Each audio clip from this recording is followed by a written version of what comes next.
ऋषी ब्रह्मयोग चॅनलचे नवीन video पाहण्यासाठी subscribe करून bell आयकॉनला क्लिक करा। श्लोक रूपी अभंग 6।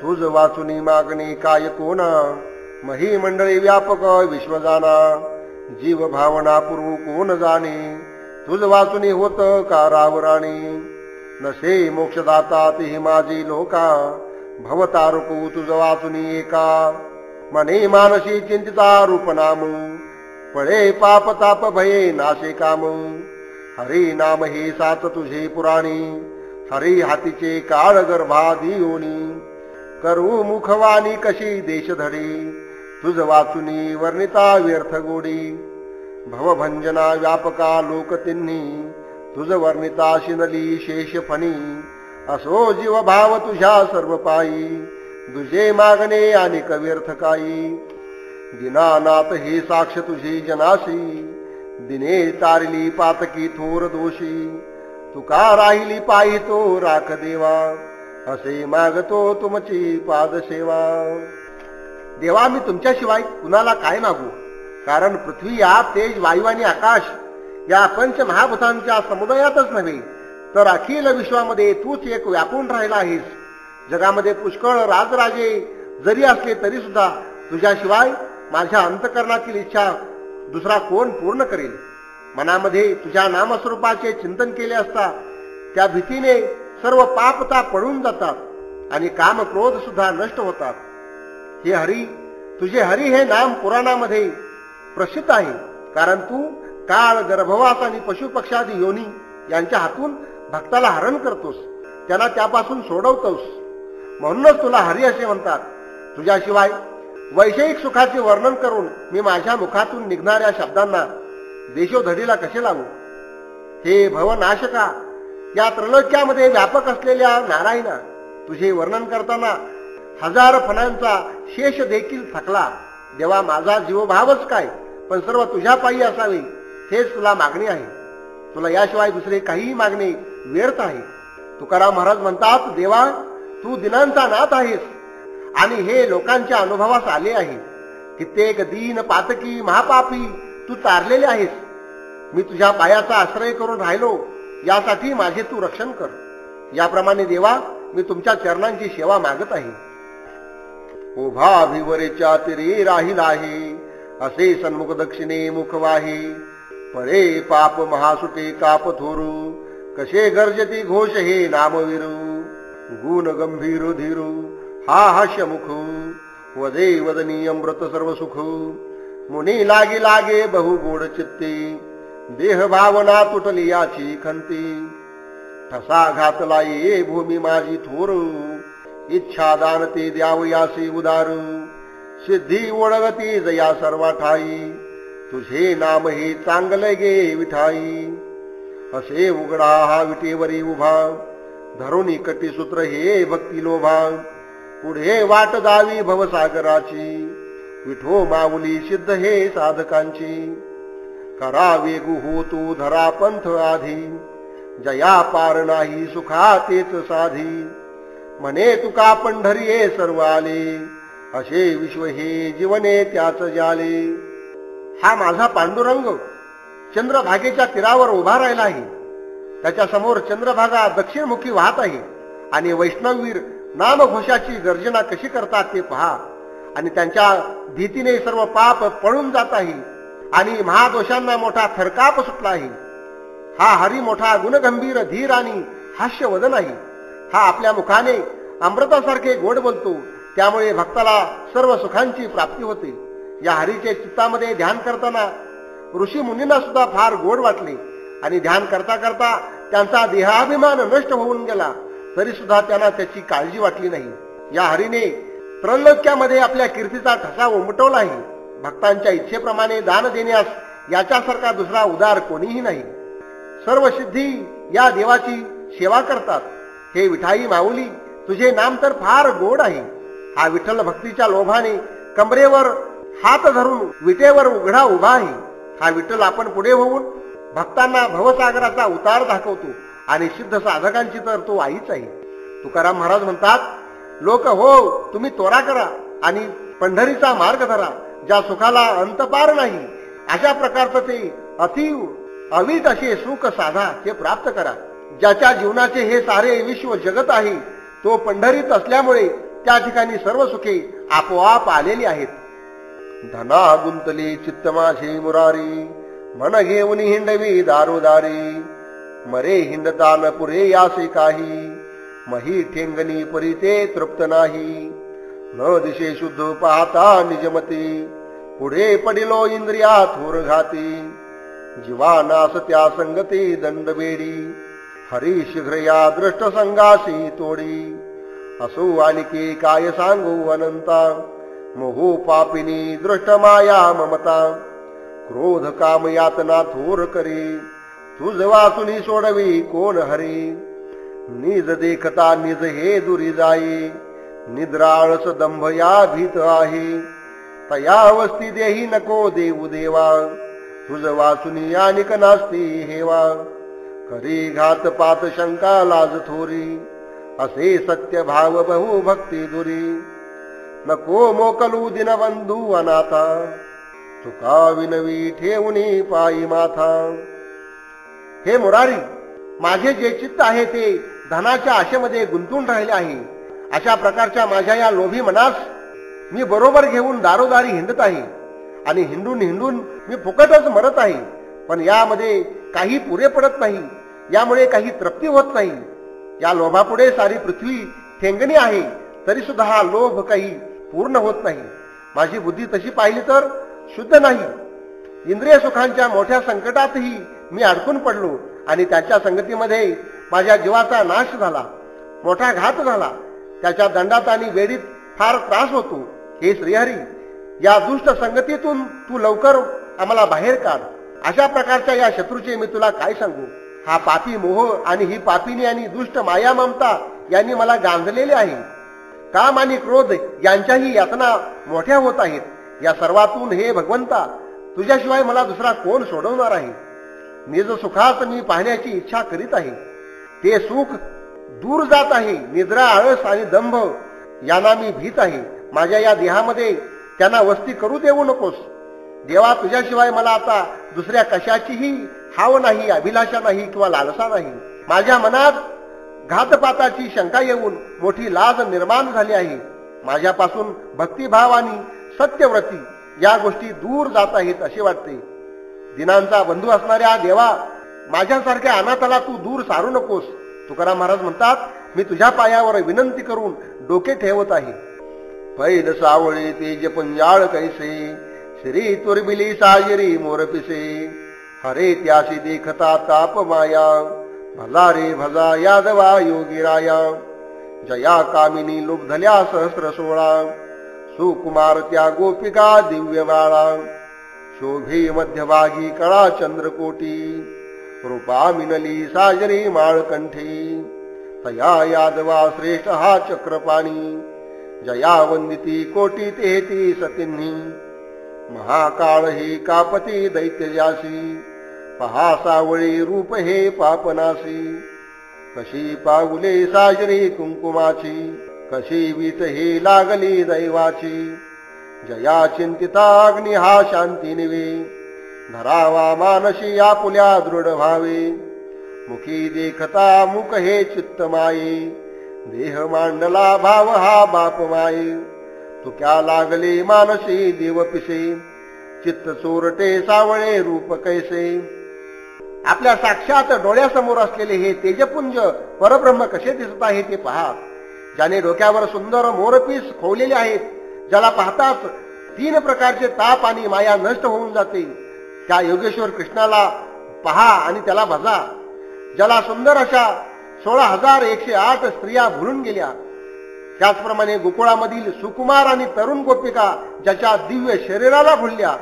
कोटी चंद्राची कला जिच्यामध्ये आहे अशी ती वैजयंतीमाला ज्याच्या सौंदर्यामध्ये समरस झाली आहे आणि ज्याच्या कंठात आणि शरीराच्या मध्यभागामध्ये शोभून दिसत आहे. त्या यादव कुळामध्ये हा चक्रपाणी हरी सर्वात श्रेष्ठ आहे, ज्याला सारे त्रैलोक्य आणि 33 कोटी देव वंदन करतात. महाकाळ आणि दैत्य ज्याची आठवण होताच थरथर कापू लागतात. ते पापांचा नाश करणारे सावळे रूप कसे उभे आहे ते पहा. या हरीची कुंकुमासारखी आरक्त असणारी गोजीरवाणी पावले कशी आहेत. ज्या विटेवर हरीची पावले आहेत ती वीट जगामध्ये कशी भाग्यवान झाली आहे. पहा, ज्याचे चिंतन केले असता अग्नी सुद्धा शांत होतो. त्या हरीला दृढ निष्ठेने मनात धरा, त्याचे चिंतन करा. तुकाराम महाराज म्हणतात, ज्याचे मुख पाहताच ऋषी मुनींचे चित्त आणि देह आनंदाने तृप्त होऊन गेले आणि भक्तांनी ज्याच्याविषयी हा जगाचा मायबाप आहे असा भाव ठेवला, त्या हरीचे माझ्या मनात देखील वेड लागले आहे. असे चित्त चोरणारे सावळे रूप कसे आहे ते पहा. असे नांद तू हा हरी सर्वजीवी, असे व्यापुनी अग्नी काष्टात जेवी. घटे बिंबले बिंब हे ठाई ठाई, तया संगते नासु हा त्यासी नाही.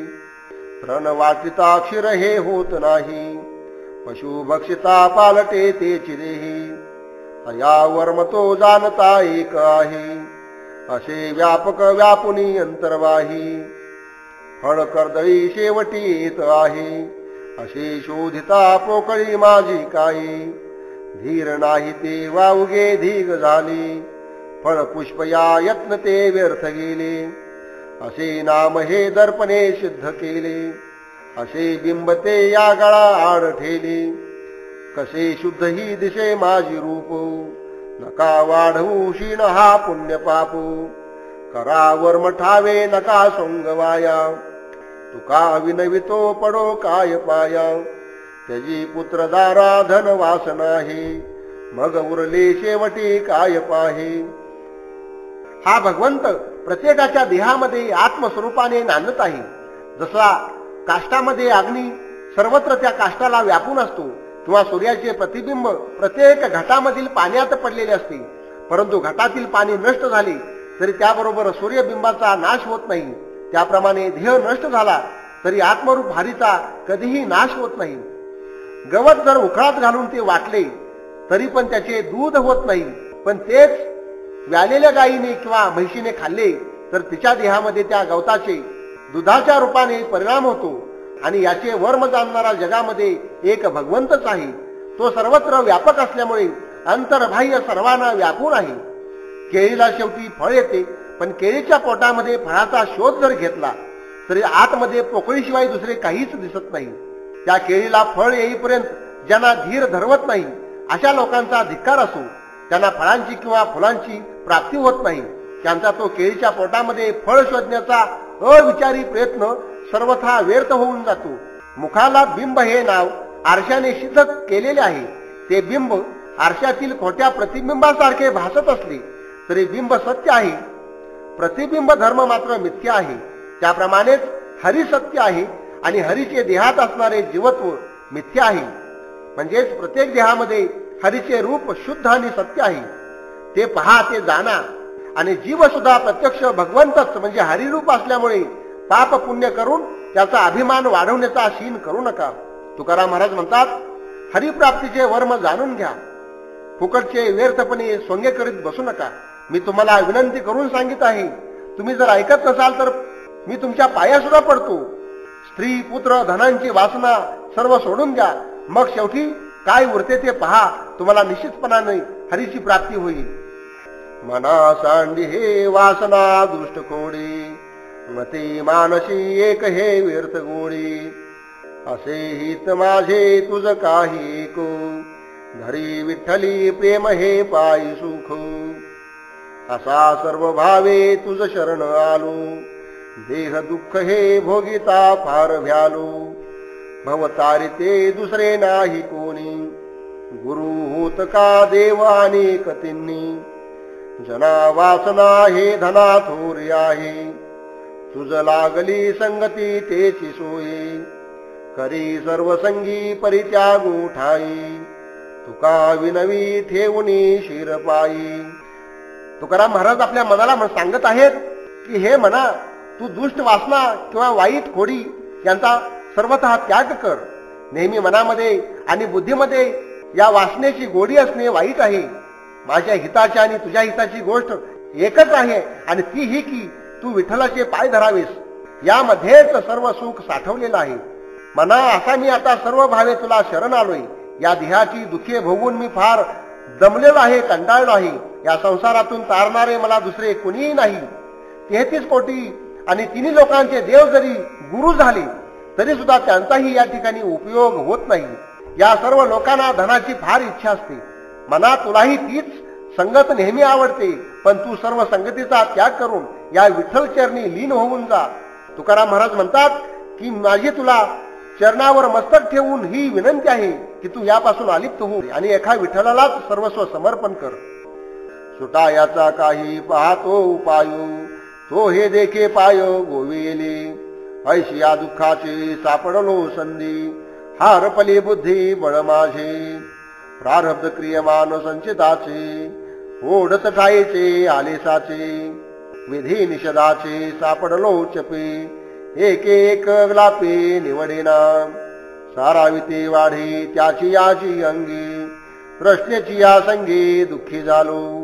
तुका म्हणी आता करी सोडवणू, सर्व शक्तीहीन झालो देवा.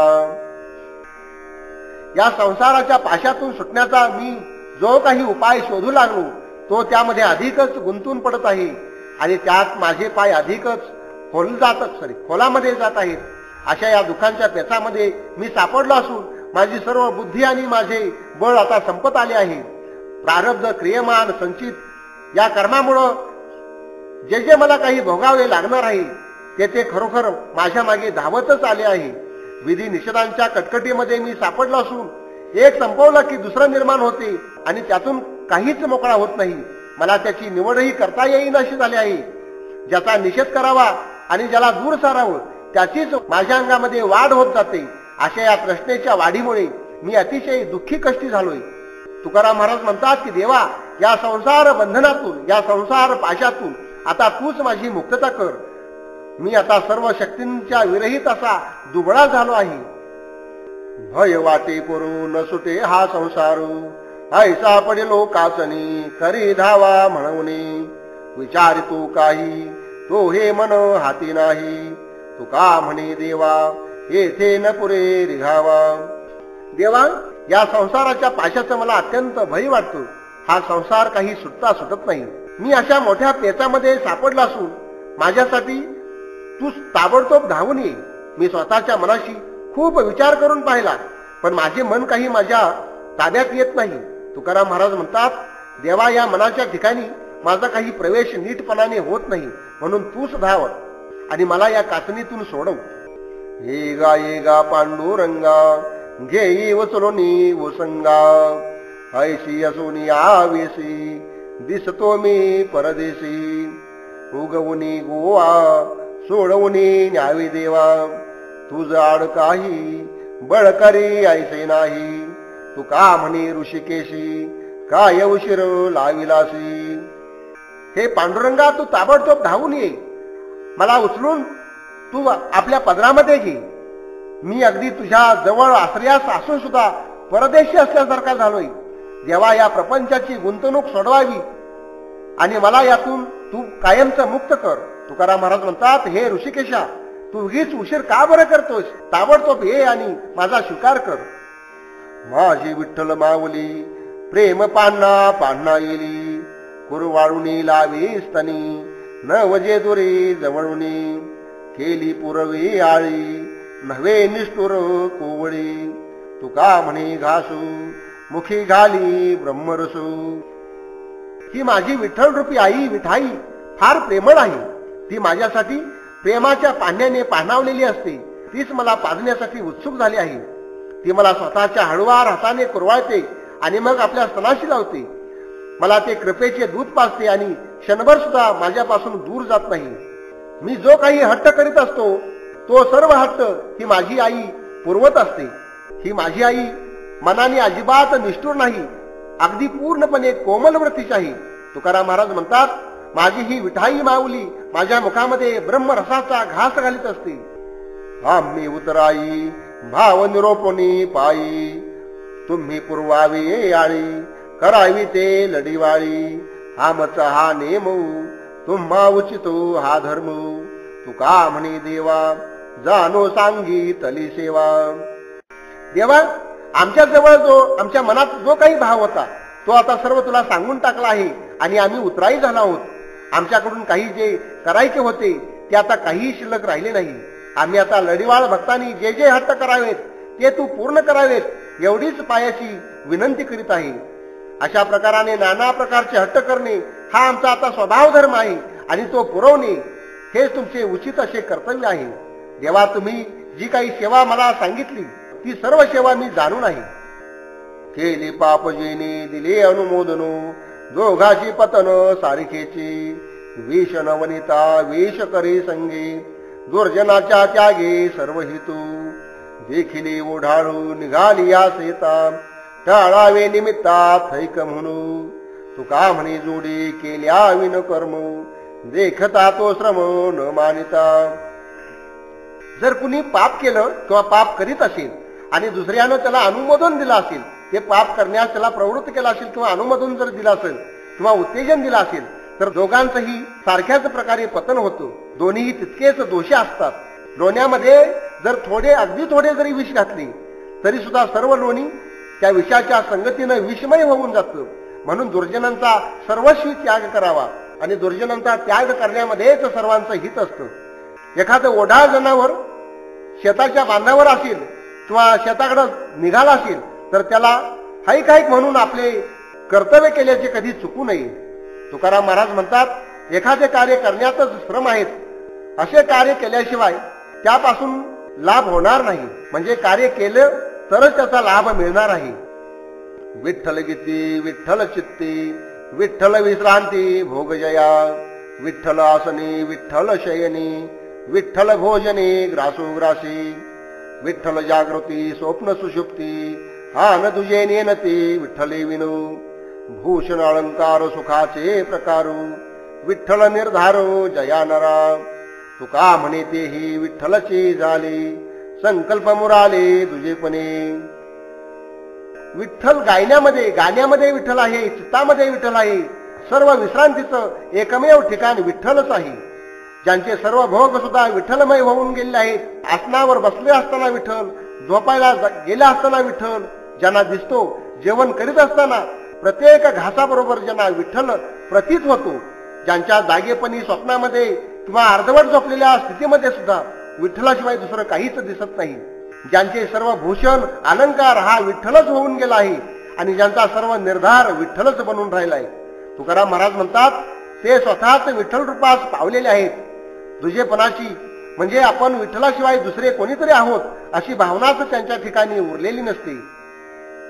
दास झालो हरिदासांचा, बुद्धी काया मने वाचा, तेथे प्रेमाचा सुकाळू, काळ मृदंग कल्लोळू, नाशी दुष्टबुद्धी सकळू, समाधी हरी कीर्तनी, ऐकता हरी कथा, भक्ती लागे त्या भक्ता, देखुनी कीर्तनाचा रंगू, कैसा उभा पांडुरंग, हे सुख ब्रह्मादिका, म्हणे नाही नाही तुका. मी शरीरानं वाचेनं आणि मनानं या हरिदासांचा दास बनून राहिलो आहे. या कीर्तनाच्या ठिकाणी प्रेमाचा सुकाळ आहे. टाळ मृदंग यांच्या गजरामध्ये आणि नामघोषामध्ये मनात दुष्ट बुद्धी असेल तर ती सर्व नष्ट होऊन जाते. हरी कीर्तनाच्या ठिकाणी समाधीचे सुख प्राप्त होते. या ईश्वराची कथा ऐकत असताना एखादा अभक्त जरी असला तरी तो भक्त होऊन जातो. या कीर्तनाचा रंग पाहून त्या ठिकाणी प्रत्यक्ष पांडुरंग भुलून उभा राहिलेला आहे. तुकाराम महाराज म्हणतात, अशा प्रकारचे कीर्तनातील सुख प्रत्यक्ष ब्रह्मदेवांना सुद्धा प्राप्त होत नाही. गती अधोगती मनाची युक्ती, मन लावी एकांती साधू संगी, जतन करा धावते सैरा ओढाळते, मान अपमान मनाचे लक्षणू, लाविलिया ध्यान तेची करी, तुका म्हणे मन उतरी भवसिंधू, मन करी बाधू 84चा. आपली प्रगती होणे किंवा अधोगती होणे हे केवळ आपल्या मनाच्या स्थितीवर, मनाच्या अवस्थेवरच अवलंबून असते. यासाठी मनाला नेहमी साधू संतांच्या संगतीमध्ये आणि एकांतामध्ये ठेवावे. या मनाचा नीट सांभाळ करावा, कारण ते अतिशय ओढाळ आहे. ते सैरावैरा सातत्यानं इकडं तिकडं धावत असतं. आपला मान सन्मान किंवा आपला अपमान हे केवळ मनाच्या अवस्थेवरच अवलंबून असतात. म्हणजे मान आणि अपमान हे मनाचे लक्षण असते. आणि त्याच मनाला जर ध्यानाला बसवलं, ध्यान करायला शिकवलं तर ते शांत होऊन जातं, ते ध्यान करू लागतं. तुकाराम महाराज म्हणतात, याच मनाच्या साह्यानं हा संसार सागर तरुण जाता येतो आणि हेच मन जीवाला 84 लक्ष योनीमध्ये फिरवीत राहतं. त्यामुळं सर्व काही माणसाचं जीवन या मनाच्याच ताब्यात आहे आणि मनानच निहित केलेलं आहे. पंढरीस दुःख न मिळे ओखदा, प्रेम सुख सदा सर्व काळू. पुंडलिके हाटू भरियेली पेठू, अवघे वैकुंठो आणि येली. उदमाशी तुटे नाही कोणा हानी, घेऊन या धनी लाभ घेते. उरले देशासी भरले सिगेसी, अवघी पंचक्रोशी दुमदुमितो. तुका म्हणी संता लागलिसे धनी, बैसले रावणी पंढरीसो. या पंढरपूर क्षेत्रामध्ये औषधाला सुद्धा दुःख मिळत नाही. तिथे नेहमी प्रेमाचा सुकाळ असतो. या पंढरपुराची बाजारपेठ भक्त पुंडलिकाने भरवलेली आहे आणि त्यानेच वैकुंठाबरोबर विठ्ठल सुद्धा या ठिकाणी आणून उभा केला आहे. या ठिकाणी भक्तीच्या व्यापारास कधी तूट येत नाही. इथे सर्व प्रकारचे लाभ होऊन मनाची तृप्ती होते. या ठिकाणी विठ्ठल रूपी माल शिगोशिग पूर्ण मापाने भरलेला आहे आणि सर्व देशास पुरेल इतका विपुल प्रमाणात आहे, प्रचूर आहे. पंढरपूरची पंचक्रोशी याच विठ्ठल रूपी मालाने दुमदुमून गेली आहे. तुकाराम महाराज म्हणतात, सर्व साधू संतांचे मन तृप्त होईल असा माल या पंढरपुरामध्ये असल्यामुळे ती या ठिकाणी बसून राहिले आहेत. द्वारकेचे केले आले याची ठाया, पुढे भक्तिराया तोजवितू. गोविले विसारे माप केले खरे, न पाहे माघारे अद्यापवरे. वैष्णव मापारे नाही झाली सळे, पुढेही न कळे पार त्याचा. लाभ झाला त्यानी धरीला तो विचारू, आहिक्य परत्रो साठविले. तुका म्हणी मजूर मिळाली मजुरी, विश्वास या घरी संतांची या. द्वारकेचा श्री कृष्णरूपी माल या पंढरीच्या क्षेत्रामध्ये भक्तराज पुंडलिकाला शोधित त्याच्या पुढे आला आहे. हा माल पुष्कळ भक्तांनी काया वाचा आणि मन यांचा विसार देऊन गुंतवून ठेवला आहे.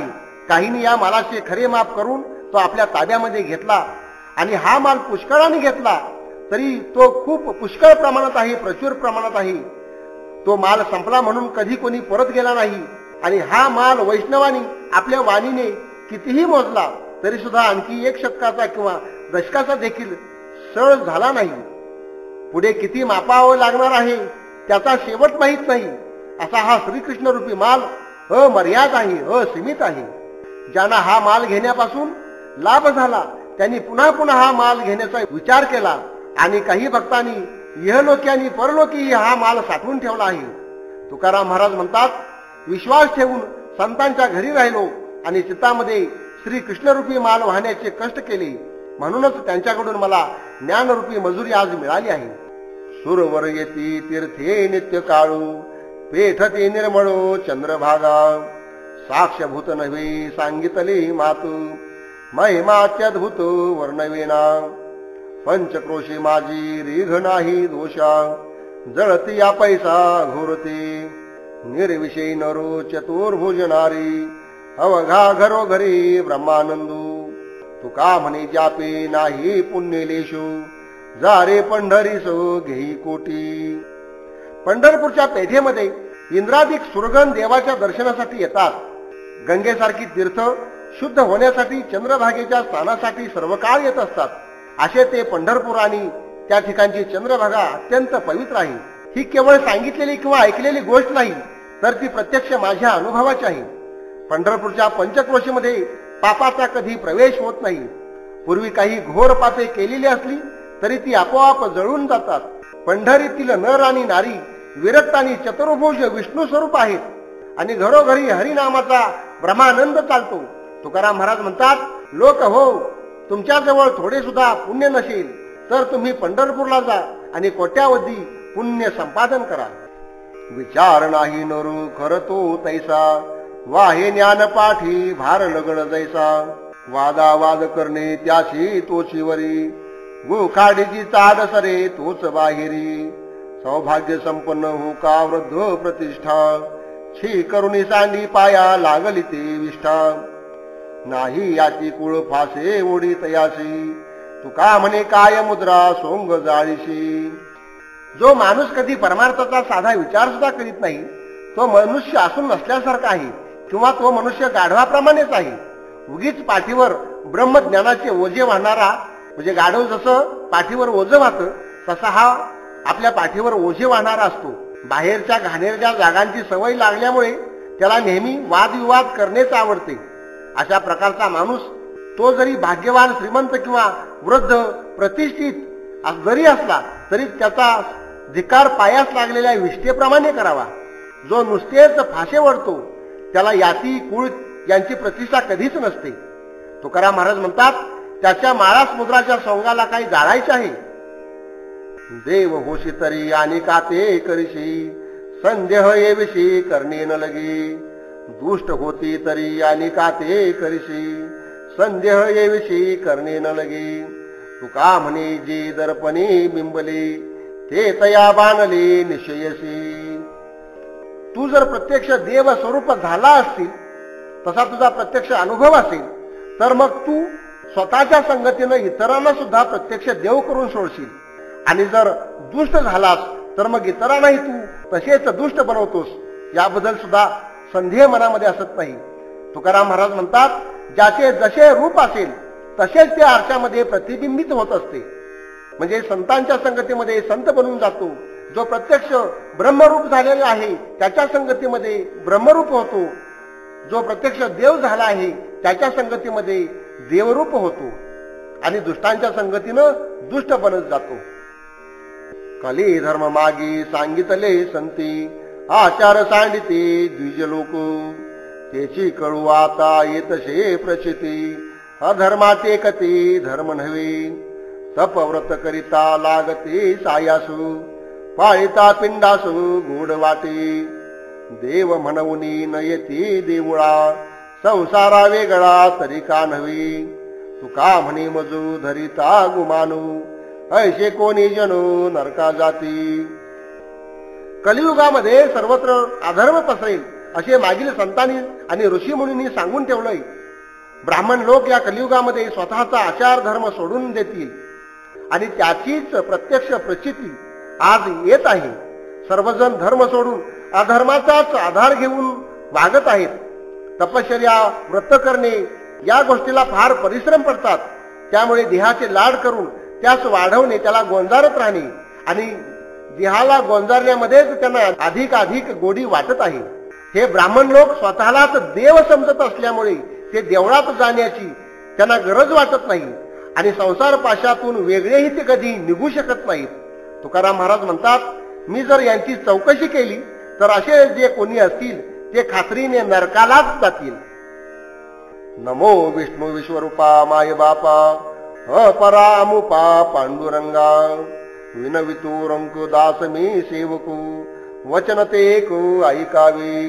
तुझी स्तुती विद करिता भागला, निवांतची ठेला नेती नेती. ऋषी मुनी बहु सिद्धो कविजनो, वर्णिता ते गुणो न सरती. तुका म्हणे तेथे काय माझी वाणी, जे तुझी वाखाणी कीर्ती देवा. हे सर्व विश्वरूपामध्ये सामावून राहिलेल्या माये बापा, तुला मी नमस्कार करतो. तू अपार आहेस, अमूप आहेस, तुझे माफ करता येत नाही. देवा, तुझा गरीब दास होऊन मी तुझा सेवक झालो असून मी तुला वंदन करीत आहे. माझे एक वचन तुम्ही ऐकावे.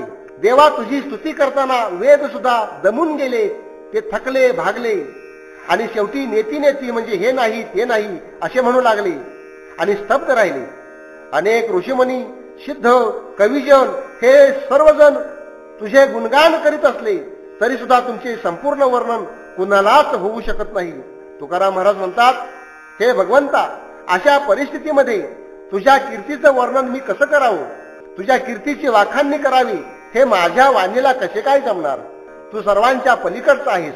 तू कुणाच्याही वाणीमध्ये मावू शकत नाही, सामावू शकत नाही. अंतरीचा भाऊ जाणून या गुजू, तैसे केले काजू पांडुरंगा. घातले वचनू न पडेची खाली, तू आम्हा माऊली अनाथांची. मज याचकाची पुरवावी आशा, पंढरी निवासा माय बापा. नाशिली अशंका माझी आजीवाची, उरली भेदाची होती काही. तुका म्हणी आता केलो मी निर्भरू, गाईना पार गुण तुझे. देवा, माझ्या अंतकरणामधले रहस्य तुम्ही बरोबर ओळखलेत आणि त्याप्रमाणेच तुम्ही काम केलेलं आहे. आम्ही जी जी वचने बोलतो ती तुम्ही काही खाली पडू दिलेली नाहीत आणि तू आम्हा अनाथांची खरं तर माऊलीच आहेस. माझ्यासारख्या याचकाची सर्व आशा हे पंढरीराया माये बाप्पा तुम्ही आजपर्यंत पुरवली आहे. माझ्या मनातील सर्व शंका तुम्ही दूर सारल्यात. भेदभावाची जी शंका होती ती सुद्धा तुम्ही शिल्लक ठेवली नाही. तुकाराम महाराज म्हणतात, हे देवा, तुम्ही तुमच्या कृपेने मला आता पूर्ण परिपूर्ण केले आहे. मी तुझे अपार असे आता गुणगान करीत राहीन.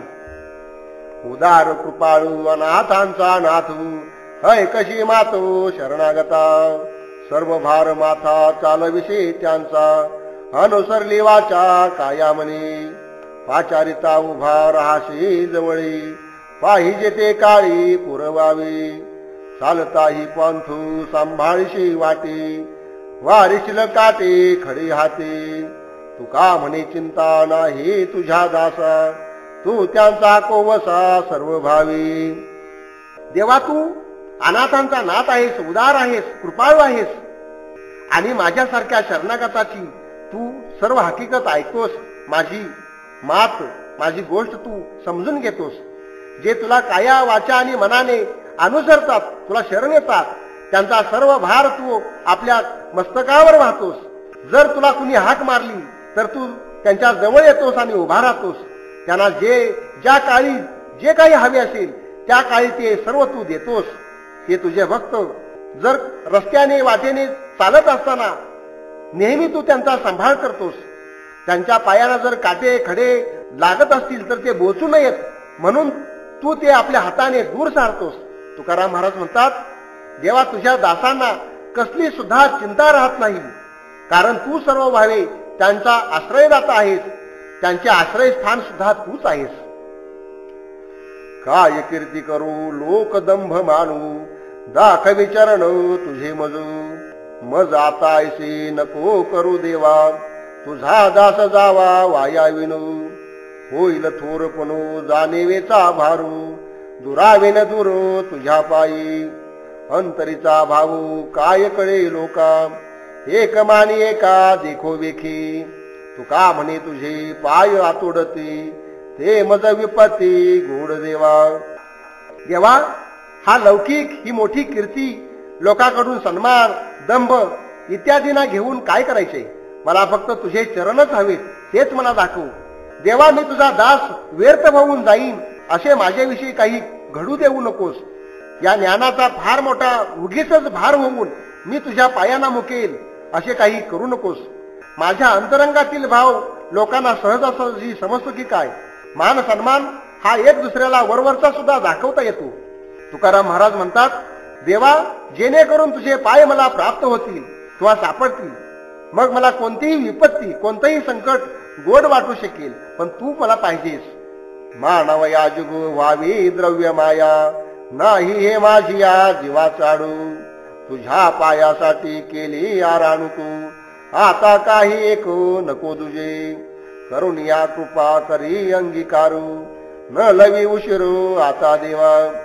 नव्हे साच काही कळो आली मना, म्हणून वासना आवरली. तुका म्हणी आता मनोरथ सिद्धी, माझे कृपानिधी पाववावी.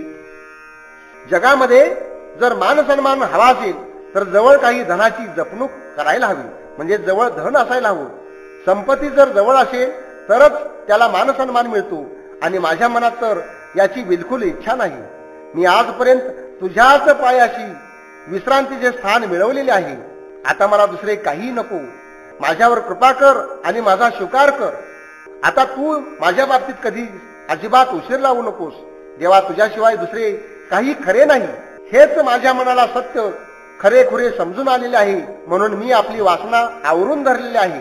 तुकाराम महाराज म्हणतात, माझी सर्व इच्छा हे कृपानिधी परमेश्वरा तुम्ही पूर्ण करावी अशी मी तुम्हाला नम्रपणे प्रार्थना करीत आहे. आता माझा सर्व भावे हा निर्धारू, न करी विचार आणि कासी. सर्व भावी नामू गायी न आवडी, सर्व माझी जोडी पाय तुझे. लोटांगण तुझ्या घाली न अंगणी, पाहिन भरोनी डोळे मुख. निर्लज्ज होऊनी नाचे न रंगणी, येऊन येदी मनी शंका काही, अंकित अंकिला दास तुझा देवा, संकल्प हा जीवा तुका म्हणे. आता मी सर्व भावानिशी एकच निश्चय केला आहे.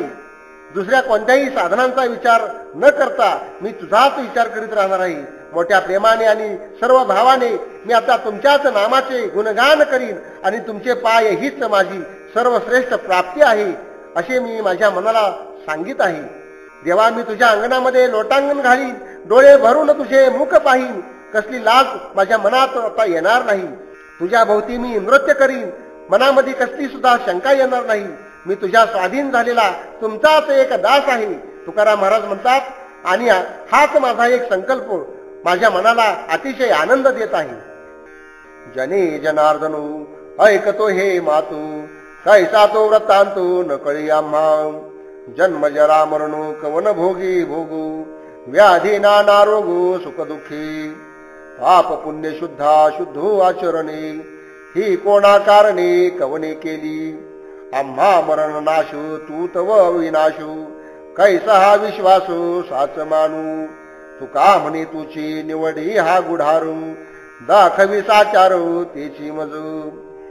मी आजपर्यंत असं ऐकत आलो आहे की या जनामध्येच परमेश्वर भरून राहिलेला आहे, परंतु ही खरी परिस्थिती काय आहे हे मला मात्र समजत नाही.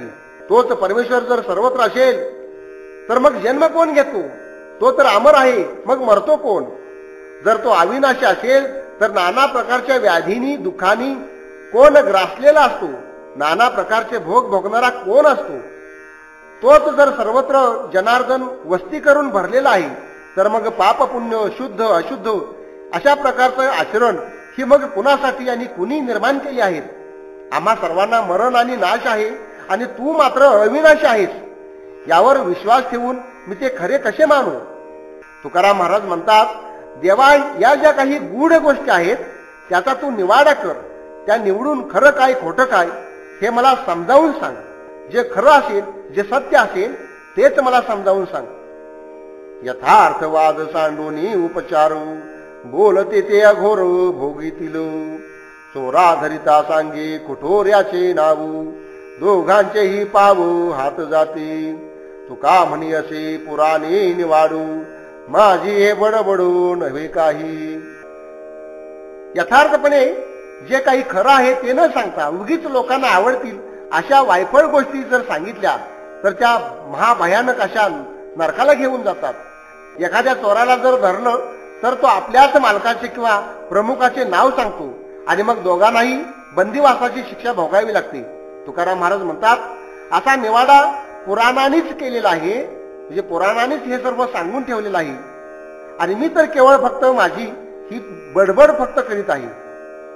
धीर तू कारणो साह्य होतो नारायणो, नेदी होऊ सीनो वाहो चिंता दासासी.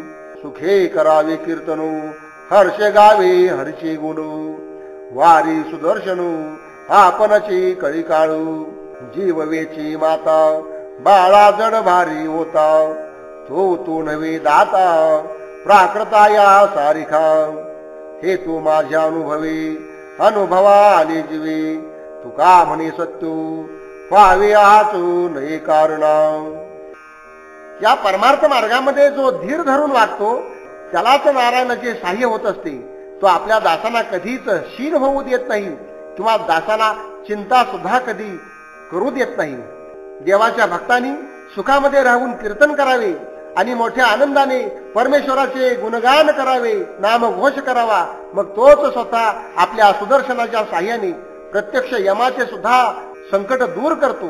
स्वतःच्या मुलावर जर एखादं कुठलं संकट आलं किंवा एखादं आजारपण आलं तर त्यातून त्याला मुक्त करण्यासाठी त्याची आई जशी जीव टाकते तसाच हा परमेश्वर या सर्वसाधारण आईसारखा नाही, तर तो आपल्या भक्तांची यापेक्षाही अधिक आणि फार चांगली काळजी घेतो. हे सर्व माझ्या अनुभवाला आलेले आहे. तुकाराम महाराज म्हणतात, हे सर्व सत्य आहे, खरे आहे. मी काही तुम्हाला हे उगीच सांगत बसलो आहे असं नाही. पुढे आता कैसा जन्म ऐसा श्रम वारेसा, सर्वथाई फिरो नये ऐशी सोयो लागलिया. पांडुरंगायसे नावू तारू भाऊ असता, तुका म्हणे चुकते बापा पुन्हा खेपा सकळा. या जन्म मृत्यूच्या चक्रामध्ये खेपा मारीत बसणं हा विनाकारणाचा श्रम आहे. आता यापुढे आपणास कोणता जन्म येईल, या जन्म मृत्यूच्या खेपांचा श्रम निवारण होऊन जाईल अशी सोय या मनुष्य जन्मामध्ये प्राप्त झाली असल्यामुळे उगीच वनवन करीत का फिरता. या भवसागरातून तरुण नेणारी या पांडुरंगासारखी प्रत्यक्ष नावच भक्तिभावामुळे आपल्याला आता प्राप्त झालेले आहे. तुकाराम महाराज म्हणतात, देवाला जर मनोभावे शरण गेलो तर पुन्हा पुन्हा जन्मास येण्याचे संकट टळून जाते. दूध दही ताक पशुचे पाळणू त्यामध्ये कारण घृतसार हेच वर्म आम्हा भाविकांचे हाती म्हणून चित्ती धरिला राम. लोहो कफगारा अग्नीची आकाजे हे रविते ओझे कोण वाही. तुका म्हणे खोरी पहाराज तनू जो वरी हे धनु हाती लागे. गायी म्हैशी इत्यादी सारख्या जनावरांना का पाळायचं असतं, तर त्याच्यापासून दूध दही ताक लोणी इत्यादी पदार्थ मिळतात. त्यासाठीच त्यांची जोपासना करायची असते. आणि या सर्वांमध्ये तुपासारखा जो पदार्थ तो सारभूत असं तत्व आहे. यात तुपाप्रमाणे हे वर्म श्रीहरीचे आमच्या हाती आलेले असल्यामुळे आम्ही आमच्या चित्तात रामाला धारण केलेला आहे. लोखंड कापूस गारगोटी यांचे सहाय्य अग्नी तयार करण्यासाठी किंवा अग्नी निर्माण करण्यासाठी होत असते. म्हणूनच त्यांचे ओझे बाळगायचे असते. एरवी त्यांची कोण पर्वा करतो. तुकाराम महाराज म्हणतात, भूमीमध्ये गुप्त असलेलं धन हातात येईपर्यंतच खोरी पहार इत्यादी साधने असतात, ती कामाची असतात. एकदा धन प्राप्त झालं की त्या साधनांचा मग काहीच उपयोग नसतो.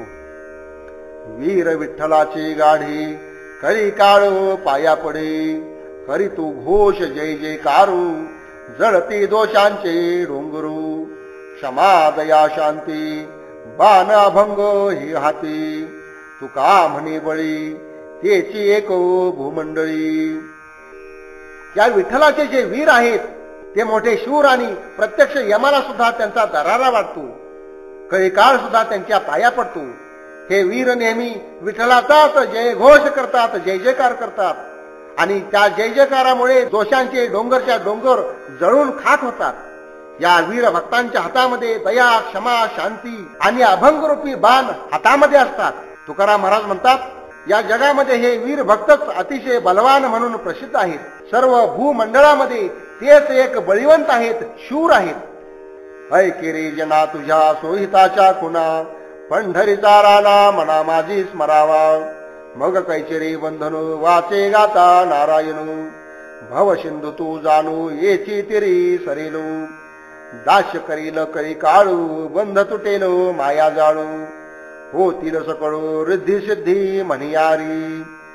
सकळ शास्त्रांचे सार हे वेदांचे गौरू पाहता विचारू हाची करीती पुराणे ब्राह्मण क्षत्रिय वैश्य शूद्रू चांडाळा हे अधिकारू बाळी नारी नरू आधी करोनी वेशाही तुका म्हणी अनुभवे आम्ही पाडी येले ठावे आणि काही दैवी सुख घेती भाविके.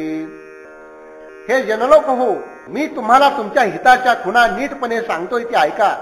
केवळ पंढरीचा राणा मनामध्ये तुम्ही स्मरा. एवढंच केलं तरी तुमचं सर्व हित होऊन जाणार आहे. या नारायणाचे गुणगान गाताना कसलेही बंधन नाही. याच्या गुणगानामुळे हा संसार सागर यात तीरावर संपून जातो. काही काळ सुद्धा तुमचे दास्य करी मायाजाळाचे बंधन सुटेल आणि सर्व रिद्धिसिद्धी तुमच्या म्हणण्याप्रमाणे वागणाऱ्या होतील. सर्व रिद्धिसिद्धी तुमच्या पुढे हात जोडून उभ्या राहतील. सर्व शास्त्रांचे आणि वेदांचे सार ते हेच रहस्य आहे, हाच मुख्य अर्थ आहे आणि पुराणांनीही हेच सांगितलेलं आहे.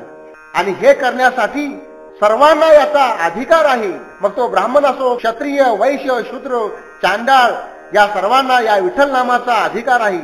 एवढेच नाही तर लहान मुले पुरुष स्त्रिया चांडाळ वेश्यांना सुद्धा याचा अधिकार आहे. तुकाराम महाराज म्हणतात, आम्हाला अनुभवाने हे सर्व माहीत झालेले आहे आणि या सुखाचा अनुभव इतर जी भाविक सुदैवी माणसे आहेत ते घेत असतात. न करी तळमळ राही रे निशळू आहे हा कृपाळू स्वामी माझा अविनाश सुख देईल निर्वाणी चुकतील खाणी 84च्या आणि की या जीवा होईल उद्धारू तेही उपकार घडती कोटी, आहिक्य परत्री होशील सरता, उच्चारी देवाचा राम राम, तुका म्हणे सांडी संसाराचा छंदू, मग परमानंद पावशिलो. अरे तू उगीच तळमळ करीत बसू नकोस, आपले मन शांत आणि स्वस्थ कर. आता तू स्थिर हो. माझा हा स्वामी मोठा कृपाळू आहे. तुला शेवटी हा अविनाशी असे प्रेमसुख देईल आणि त्यामुळे तुझ्या 84 लक्ष जन्मांच्या खेपा चुकतील. तुझ्या अशा स्वतःच्या उद्धारामुळे आणखी पुष्कळ लोकांचा उद्धार होऊन जाईल आणि तुझ्या हातून कोट्यावधी उपकार घडून येतील. या लोकांमध्ये आणि परलोकात सुद्धा तू मान्यता पावशील. यासाठी तू मुखाने राम राम असे म्हणत रामाचे नामस्मरण करीत जा. तुकाराम महाराज म्हणतात, तू या संसाराचा लोभ सोडून दे, तरच तुला परमावधीचा आनंद प्राप्त होऊ शकेल. का रे दास होशी संसाराचा खरू, दुःखाचे डोंगरू भोगावया, मिष्टान्नाची गोडी जिव्हेच्या अगरी, मशक भरल्यावरी स्वादनेने, आणि काही भोगू आणि का इंद्रियांची, नाही ऐशे साचे जवळ काही, रूपदृष्टी धायू पाहता पाहता, न घडे सर्वथा आणि तृष्णा, तुका म्हणे कारी नाशिवंतासाठी, देवासवे तुटी करीतोशी. अरे संसारामध्ये दंग होऊन संसारातच रमून गेलेल्या गाढवा, तू या संसार वृत्तीचा दास बनून का बरे राहिला आहेस? आणि यामुळेच तुला दुःखाचे डोंगर भोगावे लागत आहेत. गोड पक्वानाची गोडी जिभेच्या शेंड्यावर जोपर्यंत पोट भरले नाही तोपर्यंतच असते. मात्र एकदा पोट भरले की मग त्याचा स्वाद सुखावह वाटत नाही, म्हणजे त्याची गोडी राहत नाही. त्याप्रमाणेच इतर इंद्रियांचे सुद्धा भोग भोगण्यामध्ये त्यांच्यापासून होणाऱ्या सुखाचा लाभ होतोच असे नाही. मात्र या विठ्ठलाचे रूप पुन्हा पुन्हा पाहताना दृष्टी संतुष्ट होऊन जाते आणि तिच्यात कधी विषयाची तृष्णा शिल्लक राहत नाही. तुकाराम महाराज म्हणतात, अरे या नाशवंत असणाऱ्या इंद्रिय सुखासाठी तू असा देवापासून का बरे दुरावला जातोयस? बैसोने निचळू कधी त्याचे ध्यानू, देईल तो अन्न वस्त्रदाता, काय आम्हा करणी अधिको साचुनी, देव झाला ऋणी पुरविता, दयाळ मयाळ जाणे कळवळा, शरणागता लळा राखो जाणे, न लगे मागणे सांगणे तयासी, जाणे इच्छा तैसी पूर्वी त्याचे, तुका म्हणे लेई अलंकार अंगी, विठ्ठल हा जगी तुची होसी. अरे निश्चळ स्थिर एका ठिकाणी बस आणि त्या विठ्ठलाचं ध्यान कर. तो श्रीहरी तुला भरपूर अन्न वस्त्र देईल. आम्हाला अधिक वस्तूचा संग्रह करून काय करायचे आहे? आम्हाला सर्व काही पुरवणारा देव आमचा ऋणी झाला आहे. हा देव मोठा दयाळू आणि ममताळू असल्यामुळे आमचा त्याला मोठा कळवळ असतो. तो देव शरण आलेल्यांचे नेहमी रक्षण करतो आणि हे रक्षण कसे करायचे हे त्याला चांगले समजते. त्या देवाला काही मागावे लागत नाही, काही सांगावे लागत नाही, कारण ज्याची जी इच्छा असेल त्याप्रमाणे तो ती पूर्ण करीत असतो. तुकाराम महाराज म्हणतात, तू आपल्या वाणीवर या विठ्ठलाचाच अलंकार चढव, त्यामुळे या जगात तू स्वतःला विठ्ठल होऊन जाशील, म्हणजे तूच स्वतः विठ्ठल रूप बनून जाशील. सोनियांचा कळस माझी भरिला सुरारस, काय करावी प्रमाणू तुम्ही सांगा संतजनो, मृतिकीचा घटू माझी अमृताचा साठू, तुका म्हणे हितू ते मज सांगावे त्वरितू. भांड सोन्याचं आहे पण आतमध्ये दारू भरलेली आहे. तुम्ही संत लोक मला सांगा, त्या सोन्याच्या भांड्याच्या किमतीचा आणि त्या देखणेपणाचा काही उपयोग आहे का? उलट मातीचे वेडे वाकडे मडके असले आणि आतमध्ये मात्र जर अमृत असेल तर तेच अधिक किमतीचं, अधिक महत्वाचं आहे असं म्हणावं लागेल. तुकाराम महाराज म्हणतात, या दोन्हीपैकी हित कशात आहे हे तुम्हीच मला समजावून सांगा.